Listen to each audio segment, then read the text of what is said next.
بسم اللہ الرحمن الرحیم۔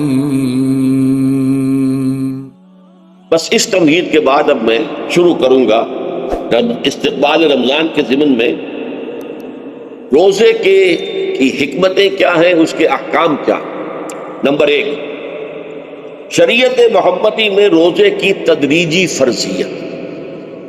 یہ جو تمہیدی مضمون ہے اس ضمن میں وہ بہت اہم ہے۔ پہلی بات یہ جان لیجئے کہ اہل عرب جو ہے، قریش بھی، اہل مکہ اور قریش کے تابع بقیہ تمام بنی اسماعیل بھی، اور ان کے تابع جو بھی عرب میں دوسرے قبیلوں کے لوگ تھے کہ جو عربی تھے اور مشرک تھے، وہ سب اس کے اندر مراد ہیں۔ تو فرمایا گیا کہ ان لوگوں میں روزے کی عبادت معروف نہیں تھی۔ یا تو یہ ہے کہ حضرت ابراہیم علیہ السلام کے زمانے میں روزے کی عبادت تھی ہی نہیں، کیونکہ یہ لوگ اپنے قول کے مطابق ملت ابراہیم پر تھے، لیکن یہ ہے کہ بہرحال روزے کی عبادت سے ناآشنا تھے۔ کیا وجہ ہے یہ ہم نہیں جانتے۔ آپ کو معلوم ہے نماز سے وہ واقف تھے، اگرچہ اس کا حلیہ انہوں نے بگاڑ دیا تھا، تالیاں بجاتے تھے، سیٹیاں بجاتے تھے یہ، لیکن نماز کہتے تھے اسے نماز۔ طواف سے وہ واقف تھے، اگرچہ اس کے ضمن میں اتنی گھناؤنی حرکت بھی کی تھی کہ مرد اور عورتیں وہ بالکل برہنہ ہو کر طواف کرتے تھے، تو اسے بہت فضیلت والی بات سمجھتے تھے، بہت خدا رسیدگی کی بات سمجھتے تھے کہ کامل برہنہ ہو کر طواف کیا جائے، لیکن بہرحال طواف تھا۔ اسی طرح قیام عرفہ، قیام منی یہ بھی موجود تھے۔ تو حج کے بھی بہت سے ارکان جو ہیں وہ ان کے ہاں معروف تھے، اور ویسے خیرات و صدقات، چاہے زکوٰۃ ایک خاص نظام کے تحت نہیں تھی، لیکن زکوٰۃ و صدقات، بھوکوں کو کھانا کھلانا، یہ ان کے ہاں اعلیٰ اقدار میں یہ چیزیں شامل تھیں، اخلاقیات کے اونچے مقامات۔ اس صوم کا ان کے ہاں قطعاً کوئی ذکر نہیں تھا، روزے کی عبادت جو ہے ان کے ہاں بالکل نہیں تھی۔ البتہ صوم کا لفظ موجود، یہ لفظ وہ استعمال کرتے تھے اپنے گھوڑوں کے لیے، روزہ رکھواتے تھے گھوڑوں کو۔ اس کا پس منظر یہ ہے کہ ان کے ہاں آپ کو معلوم ہے کہ لڑائی، دنگا فساد، جنگ، اور یہ کہ غارت گری کرنا، لوٹ مار کرنا، یہ تمام ان عرب قبائل کا پیشہ تھا، اصل پیشہ یہی تھا۔ اس میں ان کے پاس دو جانور تھے، ایک تو اونٹ جو ہے وہ ان کی جو آب و ہوا ہے اور ان کے جو حالات ہیں اس کے ساتھ پوری مطابقت رکھتا ہے، یعنی اسے کئی دن کھانے کو نہ ملے اسے پرواہ نہیں، ہفتہ بھر پانی نہ ملے اسے کوئی پرواہ نہیں۔ اس اعتبار سے دھوپ کی کتنی ہی جو ہے تپش وہ اونٹ کو کچھ نہیں کہتی، لیکن یہ کہ وہ سست رفتار جانور ہے۔ لڑائی کے لیے، جنگ کے لیے، خاص طور پر غارت گری جہاں کرنی ہو، جہاں جا کر گویا کہ ڈاکہ مارنا، پھر دوڑنا ہے، بھاگنا ہے، واپس جانا ہے، تو انہیں گھوڑے کی ضرورت ہوتی تھی جو سریع الرفتار ہے، لیکن گھوڑے میں یہ اوصاف نہیں تھے۔ وہ بھوک کو برداشت نہیں کر سکتا، مزمحل ہو جائے گا، وہ پیاس کو برداشت نہیں کر سکتا، مزمحل ہو جائے گا، وہ دھوپ کو برداشت نہیں کر سکتا، مزمحل ہو جائے گا، اور اگر یہ گھوڑا مزمحل ہو جائے تو سوار کا کیا حشر ہوگا، وہ آپ اسے اندازہ کر لیجئے کہ اصل میں تو پھر ہلاکت سوار کی ہوگی۔ اس لیے وہ اسے تیار کرتے تھے جنگ کی صعوبتوں کو برداشت کرنے کے لیے۔ اس کا دانہ پانی بند کر دیا، اور اس کا منہ جو ہے وہ عرب بدو جو ہوتا تھا خود تو اپنا چہرہ اور سر لپیٹ لیتا تھا کپڑے کے اندر، جب وہ چلتی تھی ان کے ہاں باد سموم، تیز آگ جیسی ہوا جو ہے جس کے اندر ریت کے ذرات بھی ایسے ہوتے تھے گویا کہ کسی بھاڑ کی جو ہے اس کے اندر کی ریت جو ہے وہ چلی آ رہی ہے، تو گھوڑے کا رخ ادھر کر کے کھڑے کر دیتے تھے اس کو، خود اپنے منہ پر ڈاٹا باٹا باندھا ہوا اپنی حفاظت کے لیے، تاکہ اس کے اندر دھوپ کی سختی برداشت کرنے کی عادت پیدا ہو، پیاس کی برداشت کرنے کی عادت پیدا ہو، بھوک کو برداشت کرنے کی۔ اس کو کہتے تھے صوم۔ صوم کے لفظی معنی رک جانا۔ اب یہ کھانے پینے سے رکا ہوا ہے، اور یہ دھوپ کی سختیاں برداشت کرنے کے لیے دھوپ کے اندر، اور وہ جو آتی تھی وہاں پہ باد سموم، اس کے اندر بھی اس کا سامنا کرنے کے لیے تیار۔ تو یہ پس منظر ہے روزے کا لغوی اعتبار سے، اور یہ کہ اہل عرب جو ہے پرانے وہ اس عبادت سے ناواقف، لہٰذا ہمیں پورے مکی قرآن میں اس کا کہیں ذکر نہیں ملتا۔ البتہ مدینے میں جب حضور تشریف لائے اور صحابہ کرام ہجرت کے بعد، تو یہاں آپ نے دیکھا کہ یہودی جو ہے وہ روزہ رکھتے ہیں یوم عاشورہ کا، 10 محرم کا۔ تو حضور نے دریافت کیا کہ یہ تم 10 محرم کو روزہ کیوں رکھتے ہو؟ تو انہوں نے کہا کہ یہ دن ہماری نجات کا دن ہے۔ 10 محرم کو اللہ تعالیٰ نے فرعون کو غرق کیا تھا اور ہمیں نجات دی تھی اس کے ظلم و ستم سے۔ تو شکرانے کے طور پر ہم روزہ رکھتے ہیں۔ تو حضور نے فرمایا کہ موسیٰ کے تو پھر ہم تم سے زیادہ حق رکھتے ہیں، ہم موسیٰ کو مانتے ہیں علیہ الصلوۃ والسلام، ان کی عزت کرتے ہیں، قدر کرتے ہیں، تو ہم بھی روزہ رکھیں گے۔ تو آپ نے صحابہ کو حکم دیا کہ عاشورہ کا روزہ رکھیں۔ پھر کچھ عرصے کے بعد اللہ تعالیٰ کی طرف سے حکم آ گیا، اور یہ حکم جو ہے اس رکوع کی پہلی آیت کے اندر ہے، یا ایھا الذین آمنوا کتب علیکم الصیام کما کتب علی الذین من قبلکم لعلکم تتقون۔ لیکن جیسا کہ میں بعد میں بتاؤں گا، یہ حکم صوم رمضان کا نہیں ہے، بلکہ یہ کہ اللہ کے حکم سے پہلے 3 دن کے روزے فرض کیے گئے۔ ہر مہینے کی 13ویں، 14ویں اور 15ویں تاریخ کو روزہ رکھا۔ اس میں بڑی حکمت تھی، کیونکہ یہ عرب عادی نہیں تھے روزے کے، تو انہیں تدریجاً ہو کر کرنا تھا۔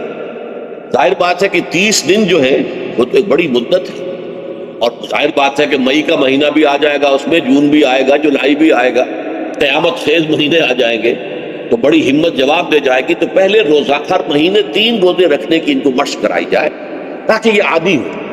یہ 3 روزے اگر مئی میں بھی آ گئے، جون میں بھی آ گئے، تب بھی ٹھیک ہے، اس کو انسان 3 دن کی تو مشقت برداشت کر سکتا ہے۔ تو پہلے یہ کیا گیا، لیکن اس کے ضمن میں یہ حکم دے دیا گیا، اس کو کہتے ہیں وجوب علی التخییر، یہ اختیار دے دیا گیا کہ یہ 3 روزے تم پر واجب کیے جا رہے ہیں، لیکن یہ کہ اگر تم یہ روزے نہ رکھو تو تم فدیہ دے سکتے ہو، 1 مسکین کو کھانا کھلانا صبح و شام۔ یہ ہے وجوب علی التخییر۔ دوسری رعایت یہ دی گئی کہ اگر کوئی شخص ان 3 تاریخوں میں بیمار ہو یا سفر پر ہو تو وہ تعداد دوسرے دنوں میں پوری کر لے۔ یہ ہے گویا کہ سب سے پہلا حکم جو دیا گیا ہے، اور اس کے ضمن میں اب میں چاہتا ہوں کہ آیت نمبر 2 آپ اچھی طرح پڑھ لیں، اپنا سامنے رکھیے اور اس کے حوالے سے یہ بات سمجھ لیں۔ ایام معدودات، یہ دن ہیں چند گنتی کے۔ مجھے حیرت ہوتی ہے کہ جدید جو مفسرین ہیں جنہوں نے اردو میں ترجمے کیے ہیں، تفسیریں کی ہیں، ان سب کی نگاہوں سے یہ بات اوجھل رہی کہ یہ در حقیقت رمضان کے روزے کا ذکر نہیں ہے، بلکہ اس ابتدائی حکم سے متعلق ہے کہ جو ہر مہینے میں 3 دن کے روزے رکھنے کا حضور نے دیا تھا۔ لیکن یہ کہ میرا اپنا ذاتی واقعہ یہ ہے زندگی کا، اور یہ اہم واقعات میں سے ہے، میں جب میڈیکل کالج میں پڑھتا تھا، سمجھیے 19-20 سال کی میری عمر، اس وقت بھی مجھے یہ احساس ہوا تھا کہ یہ جو 2 آیات آئی ہیں یہاں ایک دوسرے کے تقابل میں، یہ بیک وقت نازل نہیں ہو سکتی، ان میں وقفہ ہوگا، اور یقیناً پہلا حکم کسی اور پس منظر میں ہے، دوسرا حکم جو بعد میں ہم دیکھیں گے وہ کسی اور پس منظر میں ہے۔ تو میری رائے یہ تھی، اور میں اس پر قائم بھی تھا، بیان بھی کرتا تھا، لیکن ڈرتا تھا، اس لیے کہ اس وقت تک جتنی تفسیریں میں نے دیکھی تھی، ترجمے دیکھے تھے، ان میں سے کسی نے یہ بات کہی نہیں تھی۔ تو ایک آدمی اپنی رائے کے اوپر اتنی بڑی بات کہہ دے تو میں ڈرتا رہتا تھا، لیکن کہتا تھا کہ میری رائے یہی ہے۔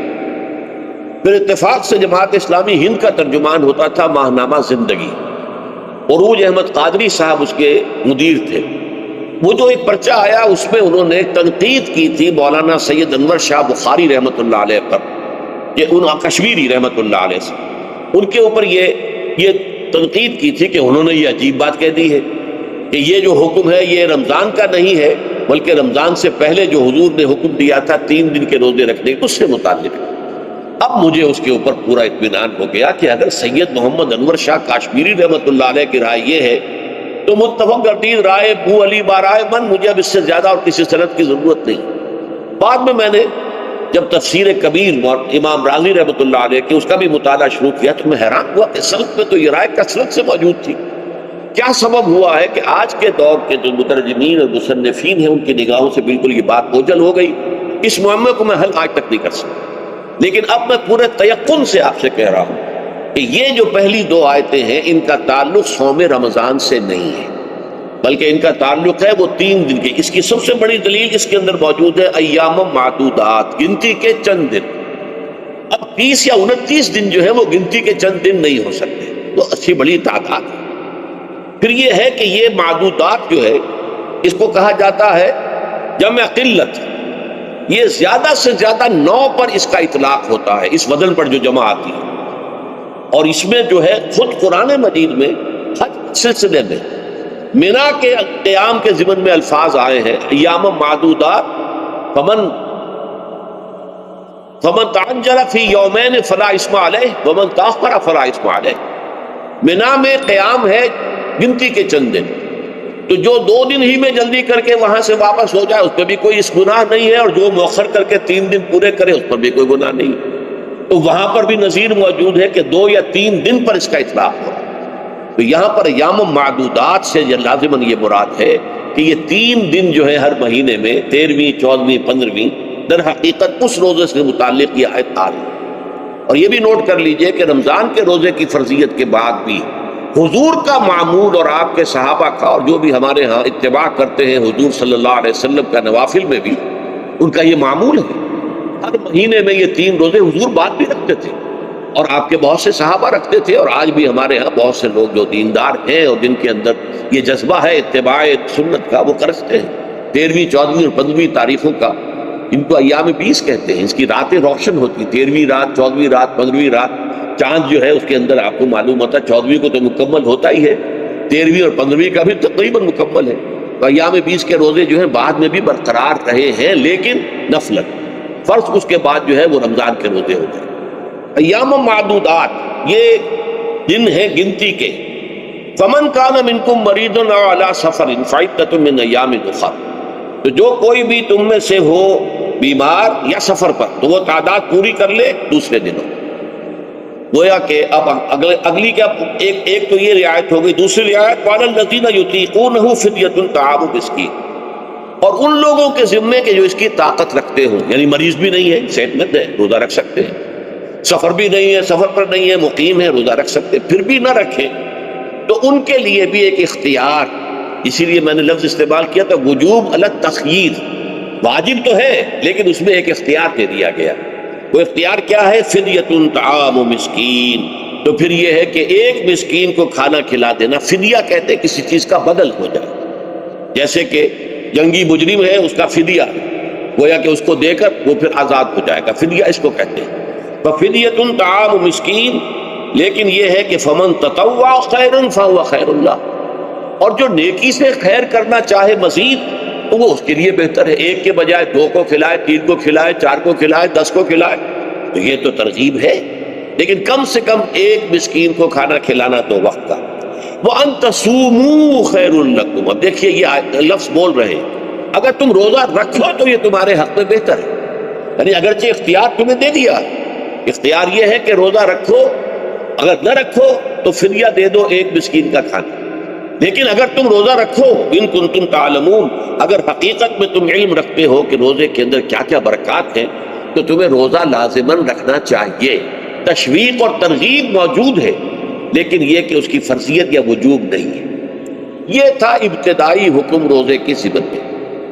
اب اس کے بعد اگلی آیت جو ہے اس کے بھی پہلے حصے کو مت پڑھیے، شہر رمضان الذی انزل فیہ القرآن، اس کے بارے میں تو بعد میں گفتگو ہوگی، بینات من الہدی والفرقان، لیکن اگلا جملہ فمن شہد منکم الشہر فلیصم، اب یہ رمضان کے روزے کی فرضیت کا حکم آیا۔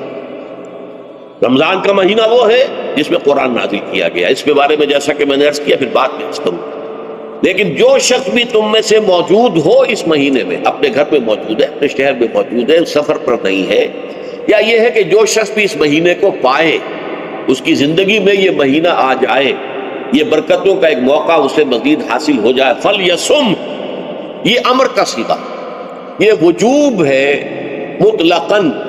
اب اس میں جو 2 رعایتیں پہلے دی گئی تھی ان میں سے ایک کو برقرار رکھا، وَمَنْ كَانَ مَرِيضًا أَوْ عَلَى سَفَرٍ فَعِدَّةٌ مِّنْ أَيَّامٍ أُخَرَ، یہی وہ الفاظ ہیں جن کی بنا پر میرا گمان اس وقت بھی یہ تھا کہ یہ 2 بیک وقت نازل نہیں ہو سکتی آیا، یہ جو تکرار ہے بے معنی تکرار ہو جائے گی پھر اگر ایک ہی وقت میں نازل ہو رہی ہے، اور قرآن مجید کی فصاحت اور بلاغت سے یہ چیز بعید ہے کہ وہاں پر اس طرح کی تکرار بلا سبب ہو رہی ہے۔ قرآن میں اور بہت سی آیات ہیں جن میں کہ آپ کو معلوم ہے کہ پورا رکوع ہے سورہ مزمل کا، اس میں قیام اللیل کا حکم ہے، پھر اسی کے آخر میں وہ آیت شامل کر دی گئی ہے جو کم سے کم 1 سال بعد نازل ہوئی ہے، جس میں کہ رات کے قیام کا وجوب ختم کر دیا گیا، اور صرف یہ کہ جتنا بھی تم سے ممکن ہو سکا کرو، ضروری نہیں ہے کہ تہائی شب ہو، آدھی ہو، 2 تہائی ہو، جتنا بھی ممکن ہو قرآن پڑھا کرو رات کو، گویا کہ وہ فرضیت جو تھی قیام اللیل کی وہ ختم ہو گئی۔ اس حوالے سے وہ جو ناسخ ہے، منسوخ کرنے والی آیت بھی اس کے ساتھ ہی رکھ دی گئی تاکہ وہ جو اصل حکم تھا وہ بھی برقرار سامنے رہے، اور جس نے آ کر اسے منسوخ کیا وہ بھی برقرار رہے اور سامنے رہے۔ اسی طرح یہاں پر بھی یہ حکم آیا، کتنے عرصے کے بعد آیا یہ مجھے معلوم نہیں، لیکن یہ کچھ عرصے کے بعد آیا ہے کہ رمضان کا مہینہ وہ ہے کہ جس میں قرآن نازل کیا گیا۔ اب جو شخص بھی اس مہینے کو پائے اس پر لازم ہے کہ اس کے روزے رکھے۔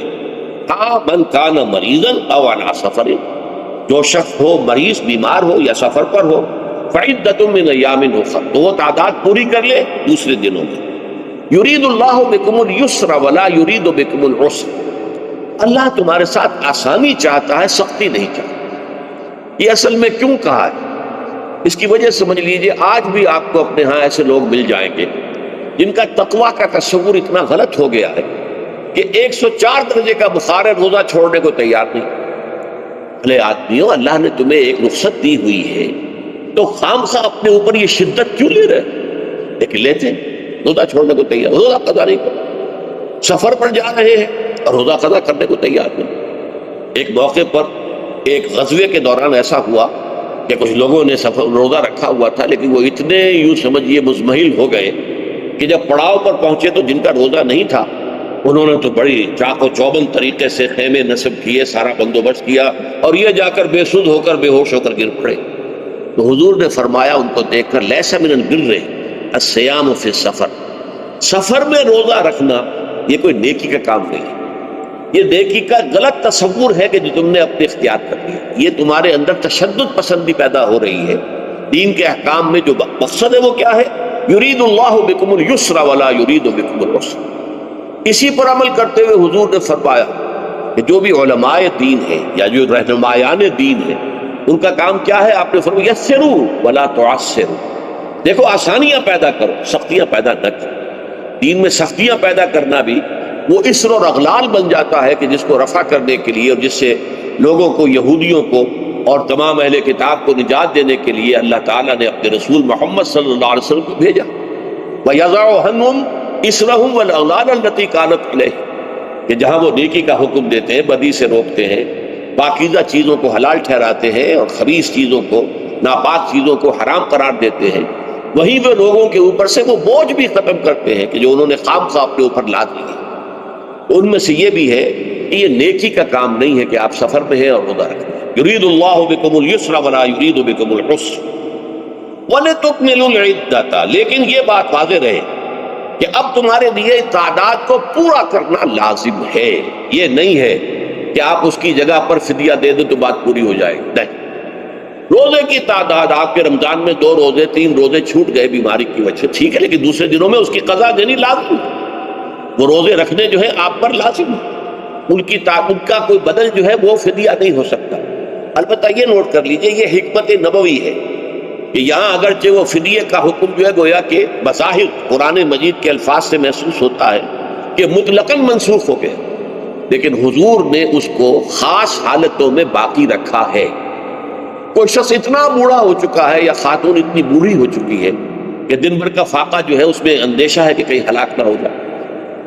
کوئی مریض ہے، مرد ہے یا عورت ہے، وہ ڈائبٹیز کی مریضہ ہے، اس کو وہ شوگر کا مرض ہے اور وہ اس کو برداشت نہیں کر سکتی، شوگر لیول بہت نیچے ہو جائے تو موت واقع ہو سکتی۔ کوئی ایسا مریض ہے جس کو مرض سے شفا پانے کی اب کوئی امید ہے ہی نہیں کہ میں مرض سے شفا پا جاؤں گا یا پا جاؤں گی تو اس کے بعد میں روزہ مکمل کر دوں گی، نہیں۔ ایسے لوگوں کے لیے حضور نے اس رعایت کو برقرار کہ ایسے لوگ اگر ایک مسکین کو کھانا کھلا دے تو یہ فدیہ بن جائے۔ لیکن جو بھی شخص صحت مند ہو اور صحت کی توقع رکھتا ہو، اور جو شخص بھی طاقت رکھتا ہو روزے کا قضا کر دینے کا، اس کے لیے لازم ہے کہ روزوں کی قضا کرے۔ وَلِتُكْمِلُوا الْعِدَّةَ وَلِتُكَبِّرُوا اللَّهَ عَلَىٰ مَا هَدَاكُمْ، اور تاکہ تم اللہ کی کبریائی کا اعلان کرو اس چیز پر کہ جو اس نے تمہیں ہدایت عطا فرمائی۔ اب اس کا ایک تو ظاہر ہے کہ جب روزے ختم ہوتے ہیں عید الفطر میں، تکبیر، اضافی تکبیرات کے ساتھ 2 رکعتیں ہیں جو ہم ادا کرتے ہیں۔ احناف کے نزدیک 6 اضافی تکبیرات ہیں اور اہل حدیث کے نزدیک 12، لیکن تکبیرات ہیں اضافی۔ اور یہ کہ جاتے ہوئے اور آتے ہوئے عید کے لیے آپ جا رہے ہیں تو تکبیرات پڑھتے ہوئے جائیے، واپس آ رہے ہیں تکبیر پڑھتے ہوئے آئیے، اور یہ بھی کہ جاتے ہوئے راستہ کوئی اور، آتے ہوئے راستہ کوئی اور اختیار کیجئے، تاکہ پورا شہر پوری بستی جو ہے تکبیر کی آواز سے گونج جائے۔ یہ ظاہر ہے، باطن اس کا کیا ہوگا؟ اللہ کی کبریائی کا اعلان کرو، اللہ کی کبریائی کو نافذ کرنے کی کوشش کرو۔ جب اللہ نے تمہیں ہدایت دے دی ہے، تمہیں اپنے دین حق سے نواز دیا، تمہارا فرض ہے کہ اس کو قائم کرو، اس کے لیے جد و جہد کرو، اس کے لیے تن من دھن لگاؤ، اس کے لیے جان اور مال سے جہاد کرو۔ وَلِتُكَبِّرُوا اللَّهَ عَلَى مَا هَدَاكُمْ وَلَعَلَّكُمْ تَشْكُرُونَ، اور تاکہ تم واقعتاً شکر کرو۔ اس پر بھی گفتگو بعد میں ہوگی۔ یہ حکمت صوم کے حوالے سے ہے یہ لفظ۔ اس کے بعد جو ہے ایک آیت چھوڑ کر پھر اگلی 5ویں آیت پڑھیے۔ یہ ہے تکمیلی احکام۔ ابتدائی احکام آ گئے، نمبر 2 میں صوم رمضان کا حکم آ گیا۔ نمبر 3 پر ہوا کیا تھا کہ جب روزوں کا حکم دیا گیا تو چونکہ مثال آپ نے رکھی تھی یہود کی، کہ یہود جو ہے عاشورہ کا روزہ رکھتے ہیں تو ہم بھی کیوں نہ رکھیں، مسلمانوں تم بھی رکھو۔ اس سے گمان یہ کیا گیا کہ جو احکام یہود کی شریعت میں ہیں روزے کے، شاید وہی ہماری شریعت میں بھی ہے، اور ان کی شریعت میں یہ تھا کہ رات کو سو گئے تو روزہ شروع ہو گیا، اور وہ روزہ اب نہ کوئی سحری ہے، نہ رات میں کے دوران کوئی میاں اور بیوی جو ہے وہ ہم بستری کر سکتے ہیں، بلکہ یہ کہ وہ روزہ صبح سے لے کر پھر جب رات کے بعد صبح آئے گی، صبح سے پھر دوپہر اور شام اور غروب آفتاب پر جا کر روزہ ختم ہو، گویا کہ کم و بیش 20 گھنٹے کا روزہ یا 21 گھنٹے کا روزہ، کیونکہ اگر غروب آفتاب کے 3 گھنٹے کے بعد آدمی سو گیا تو وہاں سے جو روزہ شروع ہوا ہے تو غروب آفتاب پر اگلے روز جو ہے وہ ختم ہوگا، تو ہو جائے گا 20-21 گھنٹے کا روزہ۔ یہ روزے کا حکم لوگوں نے سمجھا، اس کی صراحت کوئی نہیں تھی، لیکن لوگ جو ہے چونکہ صراحت منفی بھی نہیں تھی مثبت بھی نہیں تھی، لہذا وہ رات کے وقت میں جب جو دن ہوتے تھے روزوں کے، ان کی راتوں میں وہ اپنی جو بھی ایک طبعی ضرورت ہے، جو ہم بستری ہے میاں اور بیوی کی، شوہر اور بیوی کی، وہ کر گزرتے تھے جذبات کے اندر، جو بھی اس وقت ان کی احتیاج ہوئی، دل میں کھٹک رہتی تھی کہ پتہ نہیں ہم نے یہ صحیح کام کیا نہیں کیا، غلط کیا۔ تو اس سے یہ کہ ظاہر بات ہے کہ پھر قرآن مجید اسے قرار دے رہا ہے اپنے آپ سے خیانت کرنا۔ جب انسان اپنے ضمیر کے خلاف کوئی بات کر رہا تو چاہے وہ بات صحیح ہے لیکن وہ اسے گناہ سمجھ کے کر رہا ہے تو اس نے تو گناہ کیا، وہ اپنے آپ سے تو خیانت کر رہا ہے۔ ایک شخص ہے وہ بکری کا گوشت کھا رہا ہے لیکن سمجھتا یہ کہ یہ سور کا گوشت ہے، تو اس نے تو سور ہی کا کھایا نا، اس نے بکری کا تو نہیں کھایا، لیکن اس نے سمجھا یہ کہ یہ سور کا گوشت کھا رہا ہے۔ اس حوالے سے ایک دغدغہ سا دل میں رہتا تھا، پریشانی۔ تو اب جو یہ 5ویں آیت ہے، طویل ترین آیت ہے اس سلسلے کی، اس میں روزے کے تکمیلی احکام آ گئے جو ابدی ہیں، آج تک قائم ہیں اور قیامت تک قائم رہیں گے۔ فرمایا احل لکم لیلۃ الصیام الرفث الی نسائکم، اے مسلمانوں روزے کی راتوں میں تمہارے لیے حلال کر دیا گیا ہے اپنی بیویوں سے اپنی خواہش کا پورا کرنا۔ رفث الی نسائکم ہن لباس لکم وانتم لباس لہن، وہ تمہارے لیے بمنزلہ لباس ہے، جیسے لباس کے اور انسان کے بدن کے درمیان کوئی حجاب نہیں ہوتا، ایسے ہی شوہر اور بیوی کے درمیان بھی کوئی حجاب نہیں رہتا۔ ہن لباس لکم وانتم لباس لہن، اور ویسے بھی ایک معنی میں کہ جیسے لباس آپ کو گرمی کی شدت سے بچاتا ہے، ورنہ ہو سکتا ہے کہ تیز دھوپ جو ہے جو عرب میں ہوتی تھی وہ تو آپ کی کھالوں کو جلا دے، تو یہ حفاظت کا ایک ذریعہ بھی ہے۔ اسی طریقے سے شوہر کے لیے بیوی اپنی عفت و عصمت کو برقرار رکھنے کے لیے ایک ذریعہ کہ کہیں حرام میں منہ نہ مارے، بیوی موجود ہے، حلال ذریعے سے اپنی خواہش پوری کرے، اور بیوی کے لیے شوہر اسی طریقے سے ایک ڈھال بن جاتا ہے کہ اسے خام خواہ ادھر ادھر دیکھنے کا کوئی خیال بھی کبھی نہ آئے، اس کی جو بھی نفسانی خواہش ہے اس کی شوہر پورا کر رہا ہے۔ تو اس اعتبار سے بھی ہن لباس لکم وانتم لباس لہن، علم اللہ انکم کنتم تختانون انفسکم، اللہ کے علم میں ہے کہ تم اپنے آپ سے خیانت کر رہے تھے۔ اس کی وضاحت میں پہلے کر چکا ہوں کہ دل میں یہ دغدغہ تھا کہ یہ حرام کام کر رہے ہیں، یہ گویا کہ اپنے آپ سے خیانت، اللہ سے بغاوت نہیں تھی۔ کیوں کہ اللہ تعالیٰ کی طرف سے تو حکم تمہیں معلوم تھا ہی نہیں ابھی، آیا اس کی اجازت ہے یا نہیں ہے، لیکن اپنے آپ سے تو خیانت کر رہے ہو، تم یہ سمجھ رہے تھے کہ یہ نہیں ہونا چاہیے، یہ گویا کہ ممنوع ہے اور کر رہے تھے، تو اس کو کہا کہ تم اپنے آپ سے خیانت کر رہے تھے۔ علم اللہ انکم کنتم تختانون انفسکم فتاب علیکم، تو اللہ نے تم پر اپنی رحمت اور مغفرت کے ساتھ توجہ فرمائی، یعنی جو کچھ اب تک ہو چکا ہے اسے اللہ نے معاف کر دیا، اسے صاف کر دیا، کلین سلیٹ۔ اب تمہارا جو اعمال نامہ ہے اس میں اس طرح کا اگر کوئی عمل درج ہو گیا ہے تو وہ اللہ نے صاف کر دیا۔ وعفا عنکم، اور تمہیں معاف بھی کر دیا۔ فالآن باشروہن، تو اب تم ان کے ساتھ جو بھی تعلق زن و شو ہے اس کو اختیار کر سکتے ہو۔ فالآن باشروہن وابتغوا ما کتب اللہ لکم، اور حاصل کرو وہ کچھ اللہ نے تمہارے لیے لکھ دیا۔ یہ تعلق زن و شے سے دو چیزیں ہیں کہ جو مقصود ہیں۔ ایک تو سب جانتے ہیں، اولاد ہر انسان کی خواہش ہوتی ہے کہ میری نسل کا تسلسل باقی رہے، لیکن نمبر دو ایک شے اور ہے، قرآن مجید میں بیان کیا گیا، بولے تسکنوا الیہا، اس میں ایک سکون ہے، اس میں جو بھی ہے، جو بھی عمل ہے مباشرت کا، اس میں ایک اعصابی طور پر سکون کی کیفیت انسان کو حاصل ہو، تو یہ بھی مطلوب و مقصود ہے۔ تو ما کتب اللہ لکم، تمہارے لیے اللہ نے اس میں ایک تو اولاد کا معاملہ رکھ دیا ہے اور ایک تمہارے لیے سکون کا، لتسکنوا الیہا، تاکہ تم ان کی طرف توجہ کر کے سکون حاصل کرو۔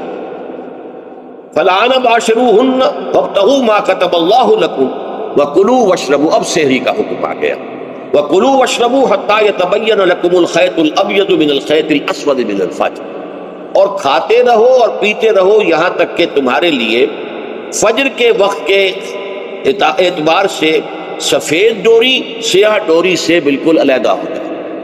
اصل میں اس کو بعض صحابہ نے تو سمجھا کہ یہ لغوی معنی اس کے لیے کہ آپ اپنے تکیے میں ایک سفید دھاگا رکھ لیا اور ایک کالا رکھ لیا، اور دیکھتے رہتے تھے جب یہ سفید اور کالا علیحدہ علیحدہ نظر آنے لگے تو پھر روزے کا رکھنے کا وقت شروع ہو چکا اور اب کھانا پینا بند کر دیا جائے۔ فرمایا گیا یہ مراد نہیں ہے، یہ جب پاؤ پھٹتی ہے تو اس کے اندر ایک سفید سی لکیر جو ہے افق کے اوپر آتی ہے، یہ ہے مراد، کہ وہ جو سفید لکیر ہے وہ ظاہر ہو جائے اور وہ رات کے اختتام کا گویا کہ ایک اعلان اور علم بن جائے۔ تو وَكُلُوا وَاشْرَبُوا، اب اس کی جو ہے بڑی تاکید کی گئی، تَسَحَّرُوا فَإِنَّ فِي السَّحُورِ بَرَكَةً، سحری ضرور کیا تھا، اور یہ در حقیقت برکت کا ذریعہ۔ یہ بھی آپ نے فرمایا ہمارے اور یہود کے روزے کے مابین جو فرق ہے وہ سحری ہے۔ یہ سحری چونکہ روزہ جو ہے وہ فجر سے لے کر اور غروب آفتاب تک ہے، طلوع آفتاب سے نہیں، فجر سے، جبکہ وہ سپیدہ سحر جس کو ہم کہتے ہیں نمودار ہو جائے، طلوع آفتاب کا بھی 1.5 گھنٹے بعد ہوگا کہتے ہیں، لیکن اس وقت جو ہے روزہ شروع غروب آفتاب پر ختم۔ اس حوالے سے اس سے پہلے کھانا پینا، اور اس میں بھی فرمایا گیا کہ بعض لوگ بہت زیادہ احتیاط کرتے ہیں، وہ صحیح نہیں ہے، اس لیے کہ فجر کے لیے اذان جب دیتے تھے تو اس میں بعض حضرات ذرا جلدی کرتے تھے، حضور نے فرمایا کہ نہیں دیکھو یہ ذرا جلدی کر دیتے ہیں، اگر تم میں سے کسی کے ہاتھ میں پیالہ ہے، ابھی وہ کچھ کھا رہا ہے، اذان ہو گئی تو وہ اپنا پیالہ پورا کر لے، اس میں بھی تشدد کی ضرورت نہیں، جیسے کہ اس سے پہلے ہم پڑھ چکے یسروا ولا تعسروا یرید اللہ بکم الیسر ولا یرید بکم العسر، اللہ تمہارے ساتھ آسانی چاہتا، سختی نہیں چاہتا۔ تو اسی طرح فرمایا وَكُلُوا وَاشْرَبُوا حَتَّى يَتَبَيَّنَ لَكُمُ الْخَيْطُ الْأَبْيَضُ مِنَ الْخَيْطِ الْأَسْوَدِ مِنَ الْفَجْرِ ثُمَّ أَتِمُّوا الصِّيَامَ إِلَى اللَّيْلِ، پھر اب روزے کو پورا کرو رات تک۔ إِلَى اللَّيْلِ میں پھر بڑی بحثیں ہوئی ہیں، اس لفظ کی مناسبت سے اہل تشیع اس کے قائل ہیں کہ جب کہ خوب اندھیرا ہو جائے، لیکن اہل سنت کا اجماع ہے کہ غروب آفتاب اس سے مراد، اس لیے کہ آغاز رات کا غروب آفتاب کے ساتھ، اور اس میں بھی احادیث کے اندر آیا ہے کہ تعجیل کرنی چاہیے۔ بعض لوگ وہی جو میں نے عرض کیا کہ تقویٰ کے تحت جو ہے، جیسے کہ سفر میں بھی روزے رکھتے ہیں، یا 104 بخار کے درجے میں بھی وہ روزہ قضا کرنے کو تیار نہیں ہوتے، ایسے ہی وہ تاخیر کرتے ہیں اپنے تقوی کے حساب سے، کہیں ایسا نہ ہو، کوئی غلطی نہ ہو جائے، کہیں یہ نہ ہو جائے، کہیں وہ نہ ہو جائے، تو پھر اس کے اندر وہ افطار میں، تو آپ نے فرمایا کہ قوم جو ہے اسی وقت صحیح رہے گی جبکہ وہ افطار میں عجلت سے کھا، یعنی سحری کے اندر بہت زیادہ جلدی کرنے کی ضرورت نہیں، اگر اذان ہو رہی ہے اس کے دوران بھی اگر کچھ کھا پی رہے ہو تو کھا پی لو مکمل۔ اسی طریقے سے افطار کے اندر جو ہے وہ تاخیر کرنے کی ضرورت نہیں، سورج کے غروب کے ساتھ افطار کرنا۔ وَلَا تُبَاشِرُوهُنَّ وَأَنْتُمْ عَاكِفُونَ فِي الْمَسَاجِدِ، ہاں اپنی بیویوں سے تم مباشرت نہ کرو، تعلق زن و شو قائم نہ کرو جبکہ تم مسجدوں کے اندر معتکف، یہ اعتکاف کا ذکر ہے۔ رمضان کے آخری عشرے میں یہ اعتکاف جو مسنون ہے، یہ 21ویں شب سے شروع ہو جائے گا، یعنی 20واں روزہ ختم ہوا اس کے ساتھ یہ اعتکاف شروع ہو گیا. اور پھر اعتکاف مسنون جو ہے وہ جب تک کہ چاند نظر نہ آ جائے شوال کا، عید کا، اس وقت تک یہ اعتکاف جاری رہے. یہ ہے مسنون اعتکاف. اس کی کیا حکمت ہے وہ میں بعد میں عرض کروں. تو یہ حکمت جو ہے اس کے حوالے سے گفتگو بعد میں ہو جائے گی، لیکن یہاں یہ بتا دیا گیا کہ یہ جو رمضان کی 20 راتوں میں اجازت دی گئی ہے اپنی بیویوں کے ساتھ ہم بستری کی، وہ اس معتکف کے لیے نہیں ہے. جو مسجد میں معتکف ہے تو ہاں اس کی اہلیہ آ سکتی ہے وہاں ملاقات کے لیے، کسی مشورہ کوئی کرنا ہے بہت ضروری ہے، آ جائے، ملاقات ہو سکتی ہے، لیکن یہ کہ مباشرت نہیں ہو سکتی، وہ حرام. فرمایا وَلَا تُبَاشِرُوهُنَّ وَأَنْتُمْ عَاكِفُونَ فِي الْمَسَاجِدِ تِلْكَ حُدُودُ اللَّهِ، یہ اللہ کی حدود ہیں، شریعت اسلامی کی یہ حدود ہیں. فَلَا تَقْرَبُوهَا، تو ان کے قریب تک مت جاؤ. قرآن مجید میں اس اعتبار سے دو انداز تعبیر ہے کہ اللہ کی حدود ہے فَلَا تَعْتَدُوهَا، یہ اللہ کی حدود ہے، ان سے تجاوز نہ کرو، اس حد کو پھلانگ نہ جاؤ، اس حد سے آگے نہ گزر جاؤ. یہاں ہے تقربوها، اللہ تعالیٰ کی حدود کے قریب تک نہ جاؤ. اس کی وجہ ایک حدیث میں بیان کر دی گئی ہے کہ جیسے ہر بادشاہ کی ایک چراگاہ ہوتی ہے، وہ صرف شاہی جو بھی ہیں جانور ہیں ان کے، یا گھوڑے ہیں یا کوئی اور ہیں، ان کے چرانے کے چرنے کے لیے ہے. وہاں پہ کوئی رعایت کا کوئی آدمی اپنی بھیڑ بکریاں وغیرہ نہیں لے جا سکتا. وہ حما کہلاتا تھا کہ یہ شاہ کے لیے مخصوص ہے. لکل ملک حمن وحم اللہ محارمہ، اللہ بھی بادشاہ ہے کائنات کا، ارض و سما کا، اس نے بھی جن چیزوں کو حرام کر دیا ہے وہ حما ہے، اس میں داخل نہیں ہونا تمہیں. تو فرمایا کہ جو چرواہا اپنی بھیڑوں کو بالکل اس کی آخری حد تک لے جائے گا تو اندیشہ ہے کہ کوئی بھیڑ کوئی بکری چھلانگ لگائے اور اس چراگاہ میں داخل ہو جائے. اس لیے کیپ ایٹ اے ڈسٹینس، ایک فاصلے پر رہو. احتیاط کا تقاضا یہ ہے کہ اس آخری حد کے قریب نہ جاؤ. فلا تقربوها، اس کے قریب نہ جاؤ. ان حدود کی تو سختی کے ساتھ پابندی کرنی ہے. ان کے لیے یہ ہے کہ ان کو نہ صرف یہ کہ ان سے تجاوز نہیں کرنا، بلکہ ان سے ذرا کچھ فاصلے ہی پر اپنے آپ کو رکھنا ہے. كَذَلِكَ يُبَيِّنُ اللَّهُ آيَاتِهِ لِلنَّاسِ، اسی طریقے سے اللہ تعالیٰ واضح کرتا ہے اپنی آیات کو لوگوں کے لیے. وَلَعَلَّهُمْ يَتَّقُونَ، اور تاکہ وہ پھر تقویٰ کریں، بچیں. جب احکام معلوم ہو گئے اب بچنا آسان. جب احکام معلوم نہیں تو اندیشہ ہے کہ کہیں کسی حرام کے اندر جو ہے وہ ملوث ہو جائے. جیسے کہ ایک حدیث میں آتا ہے کہ الحلال بین والحرام بین وبینہما مشتبہات، حلال کیا ہے یہ بھی واضح ہے، حرام کیا ہے یہ بھی واضح ہے. البتہ ان دونوں کے مابین کچھ چیزیں ہوتی ہیں متشابہات، پتہ نہیں حلال ہے کہ حرام ہے. تو تم بچو، ان چیزوں سے بھی بچو، اس لیے کہ اس کے اندر حرام ہونے کا اندیشہ ہے نا، لہذا ان سے بھی بچو. جو صریحاً حلال ہے اسی پر اکتفا، جن کے بارے میں تعین نہیں ہو پا رہا ہے کہ وہ حلال ہے، البتہ یہ بھی ثابت نہیں ہو رہا ہے کہ وہ حرام ہے، تو ان سے یہ تقویٰ کا تقاضا. اگرچہ قانونی اعتبار سے یہ کہا جائے گا کہ وہ مباح، جس شے کی حرمت کا ثبوت ہمیں کتاب اللہ اور سنت رسول سے نہ ملے وہ مباح ہے، لیکن یہ ہے کہ تقویٰ کا تقاضا یہ ہے. قانون کا تقاضا یہ کہ مباح کو آپ اختیار کریں گے تو آپ پر گرفت نہیں ہوگی، اس لیے کہ اس کی حرمت ثابت نہیں ہے.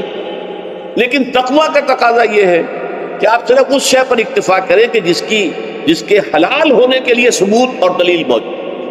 تو یہ ہے کہ تلک حدود اللہ فلا تقربوها كذلك يبين الله لكم للناس آیاتہ للناس لعلهم يتقون. یہ احکام ہے تکمیلی روزے کے، جس کے ضمن میں میں نے کچھ احادیث نبویہ کے حوالے سے بھی ان کی مزید وضاحت کر دی. اب آئیے تیسری بات، روزے کا اصل حاصل کیا ہے. اب پہلی آیت پر ہمیں توجہ دینی ہوگی. یا ایھا الذین آمنوا کتب علیکم الصیام، اہل ایمان تم پر روزہ فرض کیا گیا، لکھ دیا گیا، طے کر دیا گیا. اگرچہ جیسا کہ میں نے عرض کیا یہ ابتدائی حکم ہے اور اس میں وجوب علی التخییر وہ بعد میں آ چکا دوسری آیت. کما کتب علی الذین من قبلکم، جیسے کہ یہ فرض کیا گیا تھا ان پر جو تم سے پہلے تھے، یعنی یہود اور نصارہ، ان پر بھی یہ روزہ جو ہے یہ فرض تھا. البتہ احکام مختلف ہو گئے. جیسے جمعے کا دن، اور جمعے کو چھوڑ کر یہودیوں نے سبت کا دن اختیار کیا، عیسائیوں نے جو ہے وہ سنڈے کو اختیار کر لیا. لیکن احکام میں فرق ہے. وہاں پورے سبت کے دن، ہفتے کے دن کاروبار دنیاوی مطلقاً حرام، لیکن ہمارے ہاں شریعت کے اندر آسانی پیدا کی گئی کہ صرف جمعے کی اذان سے لے کر نماز ادا ہو جانے تک وہ حرام ہے. لیکن باقی یہ ہے کہ اس سے پہلے بھی اگر کرو اور بعد میں جب فَإِذَا قُضِيَتِ الصَّلَاةُ فَانتَشِرُوا فِي الْأَرْضِ وَابْتَغُوا مِن فَضْلِ اللَّهِ، جب نماز ادا ہو چکے تو جاؤ، منتشر ہو سکتے ہو زمین میں اور اللہ تعالیٰ کے فضل کو تلاش کر سکتے ہو. تو اسی طریقے سے اگرچہ حکم روزہ جو ہے وہ تو سابقہ امتوں میں بھی تھا، لیکن یہ اس کے احکام جو ہے ان کے اندر تغیر و تبدل ہے. کتب علیکم الصیام کما کتب علی الذین من قبلکم لعلکم تتقون، تاکہ تمہارے اندر تقوی پیدا ہو. اب یہ ہے حکمت صوم کی پہلی آیت. تقوی کسے کہتے ہیں؟ بچ. کس چیز سے بچ؟ اللہ نے جو چیزیں حرام کی ان سے بچ، اللہ کے احکام کو توڑنے سے بچ. دیکھیے یہ لفظ جو ہے اس کا مادہ ہے وا، قاف اور یا، وقا. وقا یقی کے معنی ہے کسی کو بچانا. ہم دعا مانگتے وقنا عذاب النار، اے اللہ ہمیں آگ کے عذاب سے بچا دے. لیکن اتقا بنتا ہے باب افتعال، واو تے میں شامل ہو گئی تو اتقا، اور اسی سے تقوی ہے. تقوی کے معنی کیا ہے؟ بچنا، خود بچنا. وقا یقی دوسرے کو بچانا. بچنا اللہ کے احکام کو توڑنے سے، اللہ کی حرام کردہ چیزوں میں ملوث ہونے سے، اللہ کے غضب سے، غصے سے، اللہ کی ناراضگی سے، اور آخرت میں اللہ کے عذاب سے. یہ بچنے کی روش ہے. پوری زندگی میں بھی اس کو جاری رکھنا. یہ تقویٰ زندگی میں کیا ہوگا؟ اللہ کے احکام کو توڑنے سے بچنا، اللہ کی حرام کردہ چیزوں میں ملوث ہو جانا، ان کا استعمال کھانے پینے سے متعلق ہو یا وہ شہوت سے متعلق ہو یا کسی اور چیز سے متعلق ہو، اس سے بچنا. اور یہ بچنا جو ہے آخرت میں نتیجہ خیز ہوگا، جہنم سے بچاؤ ہو جائے گا، آگ کے عذاب سے نجات مل جائے. اچھا روزے کا اس سے تعلق کیا؟ یہ سمجھ دیکھیے، ہمارے گناہوں کا سب سے بڑا سبب ہمارے نفسانی تقاضے ہیں. ہم ایک حیوان بھی ہیں اور حیوان سے بڑھتر بھی کچھ ہے، وہ میں بات نہیں کروں گا، لیکن حیوان تو ہے. جیسے ہر حیوان کو کچھ خوراک کی ضرورت ہے، ہمیں بھی ضرورت ہے. ہر حیوان کو بقائے نسل کا معاملہ جنسی ہے، وہ ہمارا بھی ہے. ہر حیوان کو کوئی نہ کوئی سر چھپانے کی جگہ چاہیے، کوئی گھونسلہ ہو، کوئی کھو ہو، کوئی بل ہو، کچھ بھی ہو، اس سے چاہیے آخر. اسی طریقے سے ہمارے سارے تقاضے، حیوانات کو بھی آرام چاہیے، ہمیں بھی آرام چاہیے. یہ حیوانی تقاضے جو ہیں، جن کو ہم کہیں گے اینیمل انسٹنکٹس، ہمارے وجود کے اندر ہیں، اور ان کا تقاضا ہمارے اندر سے ابھرتا. اسی کو اڈ اینڈ لیبیڈو کہا ہے فرائڈ نے. جدید نفسیات کا بابا آدم جو ہے وہ فرائڈ، اس نے اسے اڈ اور لب سے تعبیر کیا، اس سے اوپر سیلف کو لایا، اور اس کے بعد جو ہے وہ سپر ایگو ہے. تو یہ 3 درجے اس نے متعین کیے ہیں، اور میں اس کی دقت نظر، ایکیوٹی آف آبزرویشن کا بہت قائل ہوں. اگرچہ نظریات کا جو نتیجہ اس نے نکالا ہے وہ غلط ہے، لیکن ایکویٹی آف آبزرویشن کا قائل ہوں کہ اس نے انسانی شخصیت کے 3 لیولز کو آئیڈینٹیفائی کیا. یہی 3 لیولز ہمارے ہاں، نفس، قلب، روح، یہ 3 لیولز. اس نے کہا اڈ اینڈ لیبیڈو یہ لوسٹ ہے، پھر ایگو، سیلف، پھر سپر ایگو. 3 لیول وہ بھی مانتا، اگرچہ ان کی تعبیر اس نے غلط کی ہے، لیکن جہاں تک اڈ اور لیبیڈو کی تعبیر ہے وہ صحیح ہے، وہ حیوانی تقاضے. اچھا ان حیوانی تقاضوں کے بارے میں یہ بات بالکل واضح رہنی چاہیے کہ یہ اندھے بہرے، انہیں صرف اپنی گریٹیفیکیشن، اپنے تسکین سے جو ہے ساری بحث ہے. اس سے کوئی غرض نہیں کہ حلال ذریعے سے ہو، حرام ذریعے سے ہو. پیٹ کھانے کو مانگتا ہے بھوک کے اندر. اب آدمی جو ہے حرام کے بھی بیمار بیٹھتا ہے، یہاں تک کہ خود شریعت اجازت دیتی ہے کہ اگر جان پر بن جائے آدمی جو ہے وہ فاقے سے مر رہا تو وہ کوئی حرام چیز کھا کر بھی اپنی جان بچا سکے، لیکن عام حالات میں نہیں. لیکن ہو سکتا ہے ہمارا چٹخارا جو ہے وہ حرام کی طرف ہمیں لے جائے. کسی کو واقعتاً اللہ نہ کرے کہ سور کے گوشت کا چسکا لگ جائے، وہ اس کے بغیر بچتا ہی نہیں، کھاتا ہے. شراب کی عادت ہو گئی، پیتا ہے، یہ نہیں. تو ہمارا پیٹ مانگتا ہے اور اسے اس سے غرض نہیں کہ حلال سے کھایا ہے یا حرام سے کھایا. ہماری شہوت اپنی تسکین چاہتی ہے، اسے اس سے غرض نہیں کہ حلال سے یا حرام سے، جائز سے یا ناجائز سے. اسی طریقے سے ہمارے تمام تقاضے جو حیوانی ہیں، ایک تو یہ کہ بہت زوردار ہے، اور چونکہ وہ اندھے بہرے ہیں لہذا جو قرآن میں کہا گیا ان النفس لامارۃ بالسوء، یہ نفس تو بدی کا حکم دیتا ہی ہے. یہ گویا کہ اس کے اندر رجحان جو ہے انہیرنٹ ہے کہ وہ بدی کی طرف انسان کو ترغیب دلاتا ہے، چاہے وہ اپنی ضروریات سے متعلق ہو، چاہے چٹخاروں سے متعلق ہو، چاہے جو بھی لذت اسے درکار ہے اس سے متعلق ہو، چاہے وہ جنسی لذت ہے اور چاہے وہ طعام کی، یعنی جسے ہم کہتے ہیں کہ انسان جو ہے وہ اپنے پیٹ اور فرج کا غلام بن کر رہ جائے، اس لیے کہ جو تقاضا بھی آیا ہے اس کو پورا کرنا. یہ جو کیفیت انسان کی ہے اس کے لیے ایک مشق جو ہے وہ روزہ فراہم کرتا ہے. روزے کے آپ نے 12 13 14 گھنٹے کا بھی روزہ ہوتا ہے، بعض جگہوں پر 16 17 گھنٹے کا روزہ ہوتا ہے. اس عرصے میں آپ اپنے نفس کو حلال چیزوں سے بھی روکے رکھتے ہیں. اس منہ زور گھوڑے کو جو ہے آپ اس کی لگام کس کر رکھتے ہیں کہ حلال بھی نہیں کھانے دے رہے. بھوک لگی ہو یا کھانا بہترین موجود ہے، نہیں کھا سکتے، اللہ کا حکم نہیں ہے، اللہ کی اجازت نہیں. شدید پیاس ہے، بہترین مشروبات فریج میں رکھی ہوئی ہے، نہیں کھا سکتے، نہیں پی سکتے، جائز نہیں ہے، حالانکہ حلال ہے، حرام نہیں ہے. بیوی موجود ہے، یا جیسے کہ لونڈیوں کا معاملہ ہوتا تھا، لونڈی موجود ہے، لیکن نہیں، آپ اپنی شہوت جو ہے وہ اس سے پوری نہیں کر سکتے. یہ پابندیاں نفس کے اوپر لگانا یہ ایک مشق، یہ ایک ریاضت ہے. اس ریاضت کا حاصل یہ ہونا چاہیے کہ انسان بقیہ 11 مہینوں میں اپنے آپ کو حرام سے تو بچائے نا. یہاں وہ حلال سے رکا ہوا اللہ کے حکم سے، کہ حلال چیز بھی نہیں کھا رہا، دن بھر نہیں پی رہا، دن بھر نہیں اپنی کوئی شہوت پوری کر رہا، دن بھر حلال ذرائع سے بھی، تو اس سے اس کے اندر یہ ایک اس کو ہم کہیں گے سیلف کنٹرول پیدا ہو جائے، اپنے نفس کو قابو میں کر لے. یہ گویا کہ اس کا سب سے پہلا اس روزے کی ریاضت، روزے کی مشق کے حوالے سے یہ اس کی حکمت ہوئی کہ اس سے کے ذریعے سے انسان میں سیلف کنٹرول پیدا ہو رہا ہے، ضبط نفس. یہاں پہ تھوڑی سی میں وضاحت کر دوں. رہبانیت کے اندر آپ کو معلوم ہے کہ سیلف اینیہیلیشن، انگریزی الفاظ جو ہیں وہ زیادہ بعض لوگوں کے لیے واضح ہوں گے، نفس کشی، نفس کو کچل دینا، ختم کر دینا، مار دینا، یہ رہبانیت میں ہوتا ہے، اسلام میں نہیں. اسلام کا نظام بڑا متوازن ہے. ان لنفسک علیک حقا وان لزوجک علیک حقا وان لزورک علیک حقا. حضور نے فرمایا دیکھو تمہارے نفس کا بھی تم پر حق ہے، اسے مناسب حد تک آرام دینا بھی تمہارے ذمے ہے، اسے غذا بہم پہنچانا بھی تمہارے ذمے ہے. فرق صرف کیا ہے؟ حلال سے ہو، حرام سے نہ. اس کی شہوت کو پورا کرنا بھی تمہارے ذمے ہے. فرق صرف کیا ہے؟ جائز راستے سے ہو، حرام سے نہ. اس کا نام ضبط نفس ہے، سیلف اینیہیلیشن، نفس کو کچل دینا.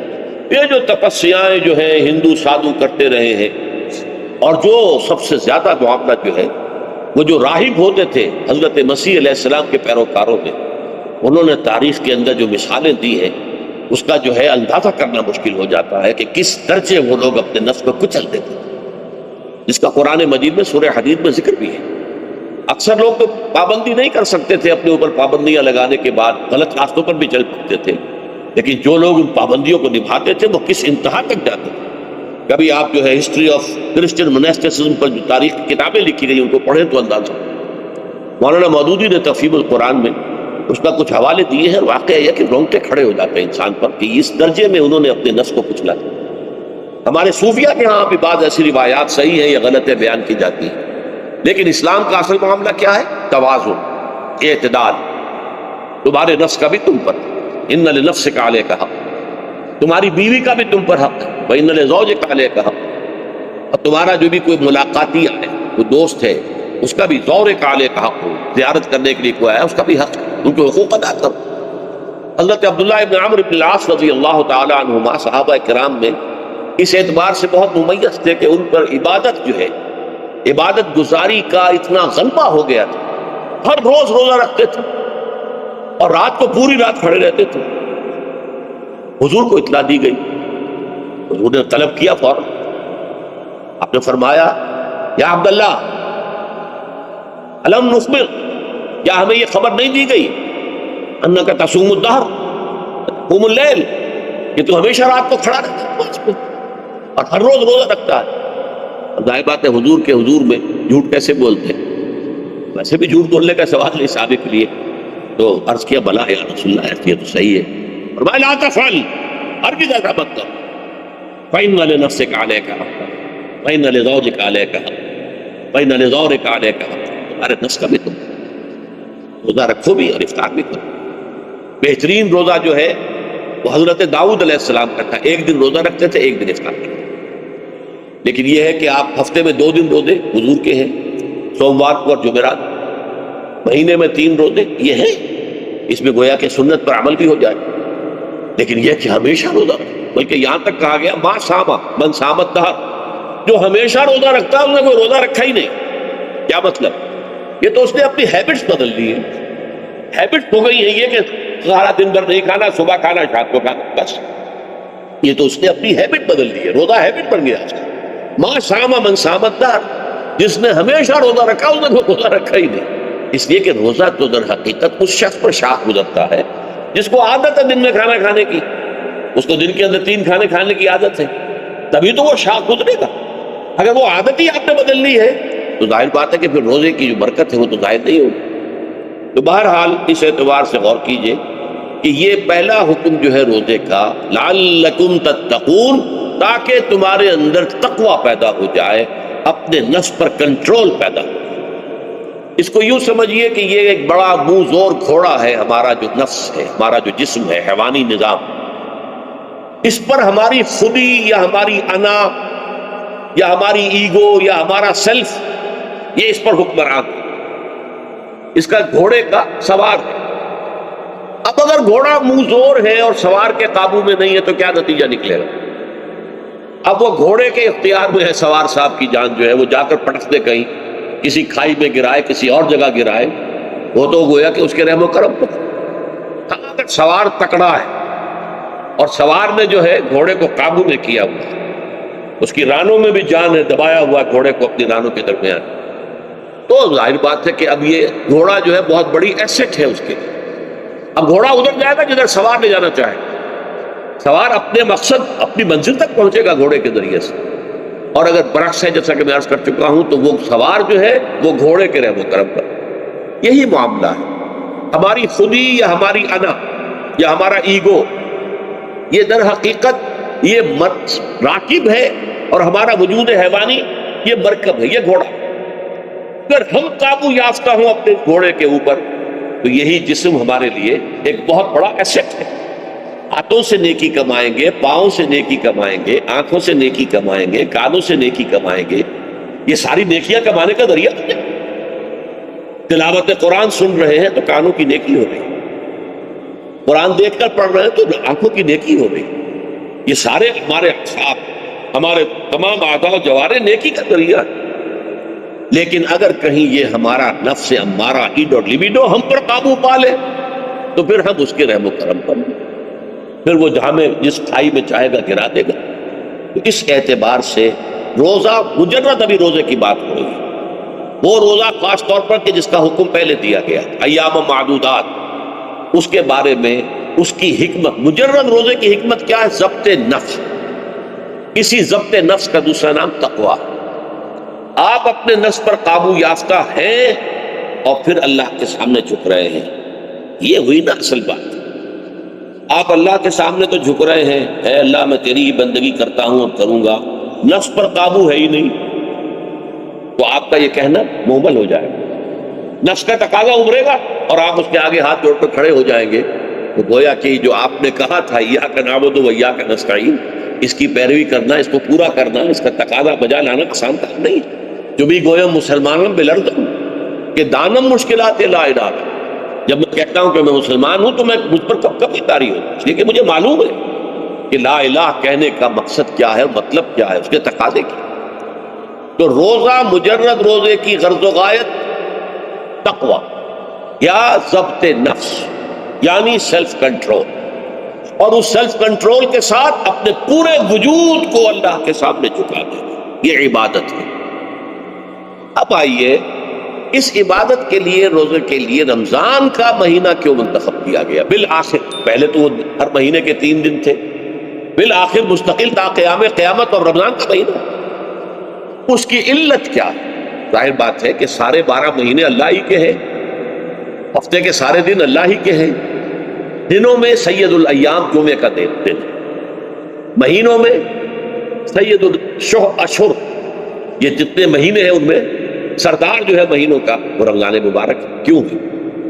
اب آپ پڑھیے تیسری آیت، شہر رمضان الذی انزل فیہ القرآن، رمضان کا مہینہ وہ ہے جس میں قرآن نازل کیا گیا۔ اور اس کی مزید کیا ہے تشریح کہ رمضان ہی میں وہ لیلۃ القدر ہے جس میں قرآن نازل کیا گیا۔ اب یہاں 2 چیزیں علیحدہ علیحدہ سمجھ لیجیے۔ ہمیں معلوم ہے کہ قرآن حضور پر نازل ہوا 32 برس میں، نہیں 22 برس میں، 610 عیسوی سے لے کر اس موضوع پر آج شام کو تقریر ہوگی انشاءاللہ مفصل تعارف قرآن کے ضمن میں، بعد نماز عشاء قرآن اکیڈمی کی مسجد میں، کیونکہ معلوم نہیں کہ آج چاند ہو جائے گا یا نہیں ہو جائے گا، لہذا دور ترجمہ قرآن کل سے شروع ہوگا، اور آج جو ہے تعارف قرآن اور سورہ فاتحہ کا کچھ مفہوم میں بیان کروں گا، تاکہ یہ کہ رمضان مبارک کے لیے تمہید ہو جائے۔ پھر اگر چاند ہو گیا تو چھوٹی چھوٹی صورتوں کے ساتھ ہم تراویح مکمل کر لیں گے، ترجمہ قرآن کے ساتھ تراویح کل سے شروع۔ بہرحال اس ضمن میں رمضان کا چناؤ جو ہوا ہے تو یہ ترجیح بلا مرجح نہیں ہے، ایسے ہی نہیں کہ فیوں ہی اس کو ترجیح دے دی گئی، اس کی حکمت ہے، غایت ہے، علت ہے، اس کا سبب ہے۔ رمضان کا مہینہ وہ ہے جس میں قرآن نازل کیا گیا، اسی میں وہ لیلۃ القدر ہے جس میں قرآن نازل کیا گیا، اگرچہ ہم جانتے ہیں کہ حضور پر قرآن نازل ہوا ہے 22 برس، 610 عیسوی سے 632 تک۔ اس معمے کو کیسے حل کریں گے؟ اس کا حل کیا ہے؟ رمضان مبارک کی ایک شب مبارک لیلۃ القدر میں پورا قرآن لوح محفوظ سے دفعتاً پورا کا پورا سمائے دنیا، پہلا آسمان جو ہے ہمارا، اس کے اوپر نازل کر دیا گیا۔ اس کے لیے لفظ ہے انزلہ، انزلہ ینزل، انزالن کے معنی ہے دفعتاً کسی چیز کو اتار دو، اور نزلہ ینزل تنزیل کے معنی ہے رفتہ رفتہ، درجہ درجہ درجہ درجہ درجہ اتار۔ اعلام، علم یعلم اعلاما، کسی شے کو خبردار کر دینا، بتا دینا، بس ہم نے بتا دیا تم جانو تمہارا کام۔ تعلیم یہ ہے اس کو درجہ بدرجہ سمجھانا، اس کے دماغ میں اتارنا، دیکھنا کہ اتنی بات سمجھ گیا تو اگلی بات سمجھانا، یہ سمجھ میں آ گئی تو اگلی بات، تعلیم اس کو کہتے ہیں۔ تو انزال دفعتاً اتار دینا، تنزیل رفتہ رفتہ تدریجاً تھوڑا تھوڑا کر کے اتارنا۔ تو حضور پر تنزیل ہوئی ہے، فَإِنَّهُ نَزَّلَهُ عَلَىٰ قَلْبِكَ، جبرائیل نے اس قرآن کو تھوڑا تھوڑا تھوڑا تھوڑا کر کے، نزلناہ تنزیلا، رتلناہ ترتیلا، ہم نے تھوڑا تھوڑا کر کے اتارا۔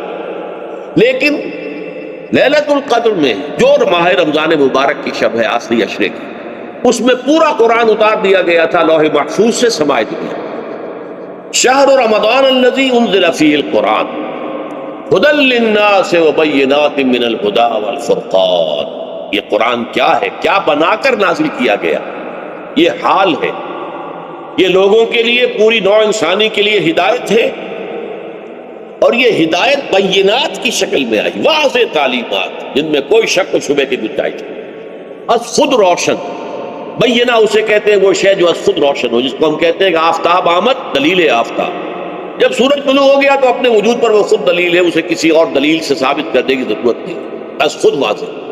تو بینات من الہدی، جو قرآن کی بنیادی ہدایت ہے وہ بینات پر مشتمل ہے، واضح چیز ہے، جو انسان کے لیے، اس کی فطرت کے لیے جانی پہچانی چیز ہے، یہ کوئی باہر کی چیز نہیں آ رہی ہے، اس کے قلب کی گہرائیوں کے اندر یہ سب کچھ موجود ہے، اور اس کی گواہی اس کے قلب کی گہرائیوں سے نکلتی ہے کہ ہاں دیکھنا تقریر کی لذت کے جو اس نے کہا، میں نے یہ جانا کہ گویا یہی میرے دل میں ہے، اس نے تو میرے اپنی فطرت کی ترجمانی کی ہے۔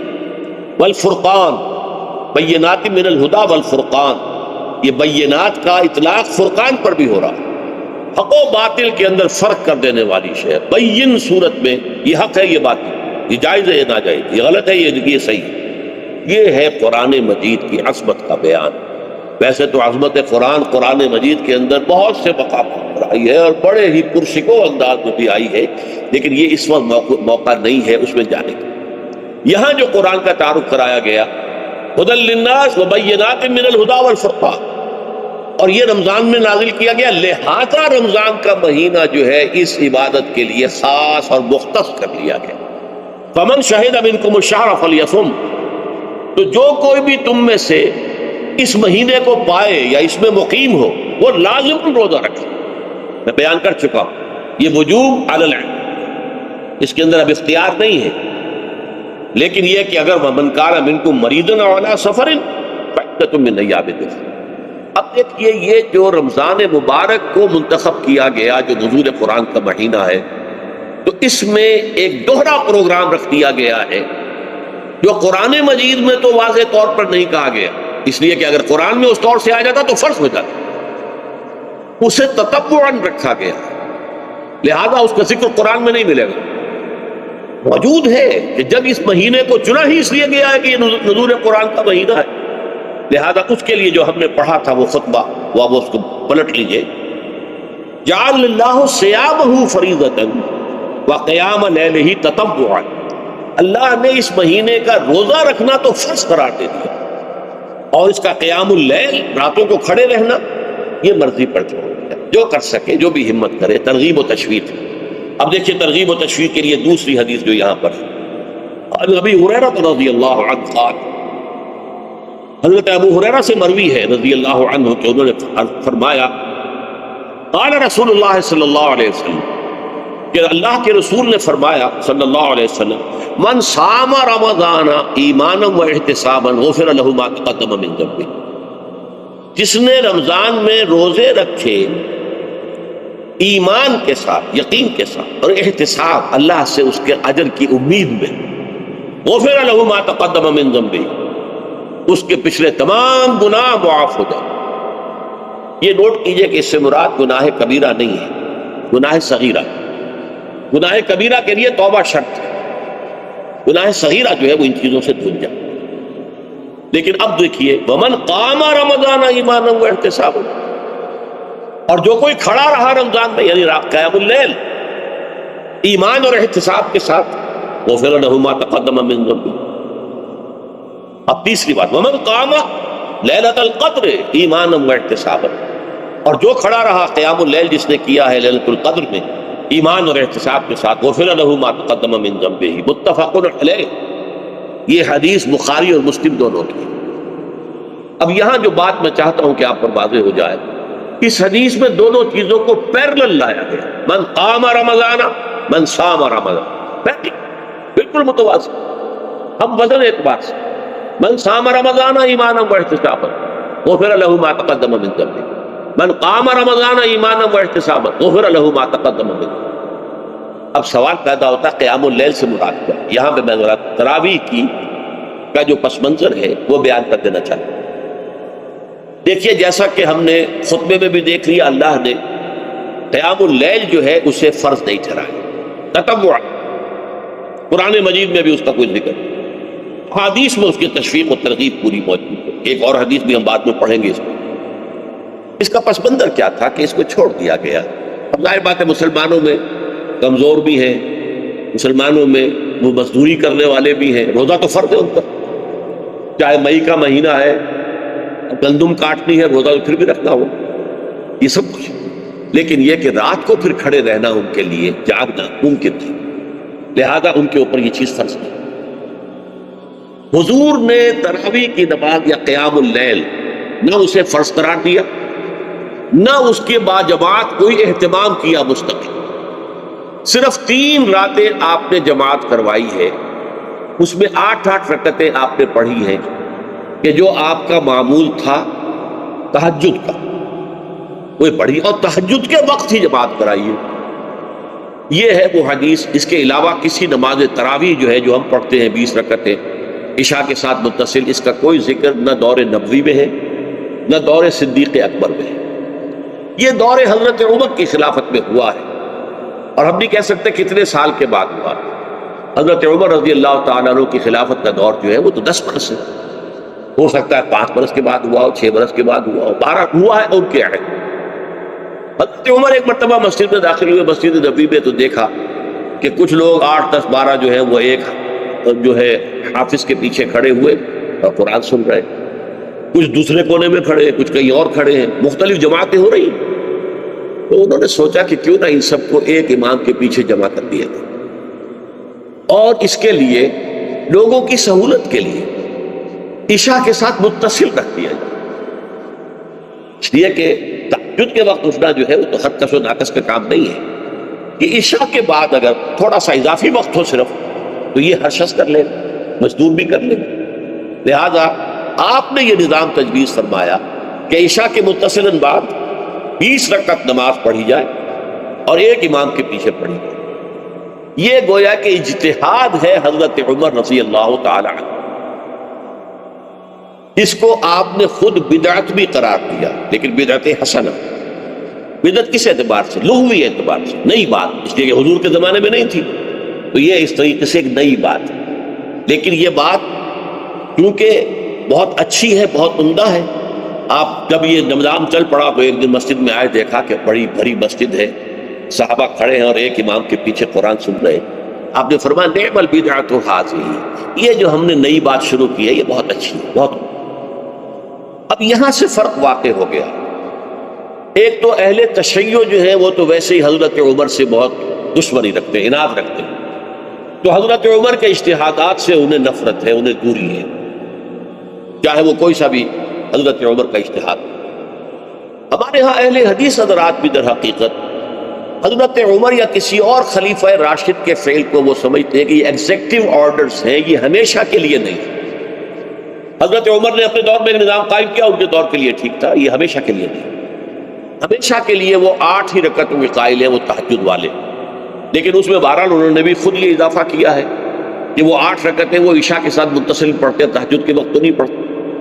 اور حضور نے تو صرف 3 روز جو ہے وہ کرائی تھی جماعت، وہ لوگ 30 دن یا 29 دن پڑھ رہے ہیں، تو اضافہ تو انہوں نے بھی کر دیا، تو نظام میں تبدیلی تو ہو گئی۔